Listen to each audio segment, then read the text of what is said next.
Political news, sports news, crime news કે તમારા રાજ્યના સમાચાર, હવે દરેક ખબર પર રહેશે અમારી નજર. ગુજરાતનો સર્વશ્રેષ્ઠ ન્યૂઝ ચેનલ. પાટણ નગરપાલિકા પ્રમુખ શ્રીમતી હિરલબેન પરમારના અધ્યક્ષસ્થાને હેમચંદ્રાચાર્ય ઉત્તર ગુજરાત યુનિવર્સિટીની પાટણના રંગભવન હોલ ખાતે પોષણ ઉત્સવ 2025 કાર્યક્રમ યોજાયો.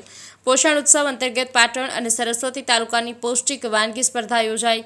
આંગણવાડીમાં આવતા બાળકોને પૂરક પોષણ થકી સારા અને સશક્ત સમાજના નિર્માણમાં સહભાગી બનવા આંગણવાડી કાર્યકર બહેનોને અપીલ કરતા નગરપાલિકા પ્રમુખ હિરલબેન પરમાર, ICDS મહિલા અને બાળ વિકાસ વિભાગ, ગુજરાત સરકાર દ્વારા પોષણ ઉત્સવ 2025 અંતર્ગત ટેક હોમ રાશન અને મિલેટમાંથી બનતી પૌષ્ટિક વાનગી સ્પર્ધા પાટણ નગરપાલિકા પ્રમુખ શ્રીમતી હિરલબેન પરમાર અને પ્રાંત અધિકારી હિરેન ચૌહાણની ગરિમામય ઉપસ્થિતિમાં હેમચંદ્રાચાર્ય ઉત્તર ગુજરાત યુનિવર્સિટી પાટણના રંગભવન હોલ ખાતે યોજાઈ હતી.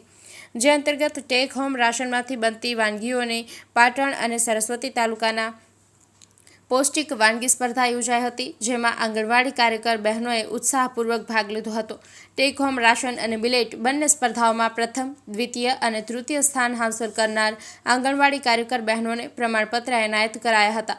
આ કાર્યક્રમમાં પાટણ નગરપાલિકા પ્રમુખ હિરલબેન પરમારે જણાવ્યું હતું કે આંગણવાડીમાં આવતા બાળકો કુપોષણ મુક્ત અને એક તંદુરસ્ત બાળક બને તે જવાબદારી તમારી છે. આંગણવાડીમાં આવતા બાળકોને પૂરક પોષણ થકી સારા અને સશક્ત સમાજના નિર્માણમાં સહભાગી બનવા આંગણવાડી કાર્યકર બહેનોને અપીલ કરી હતી. આ પ્રસંગે ભાવેશભાઈ પટેલ, સંગઠનના હોદ્દેદારો, પ્રોગ્રામ ઓફિસર રંજનબેન શ્રીમાળી તેમજ આંગણવાડીના મુખ્ય સેવિકાઓ, આંગણવાડી કાર્યકર બહેનો સહિત ICDS અધિકારીઓ, કર્મચારીઓ અને આંગણવાડીના બાળકો ઉપસ્થિત રહ્યા હતા. કમલેશ પટેલ, પાટણ.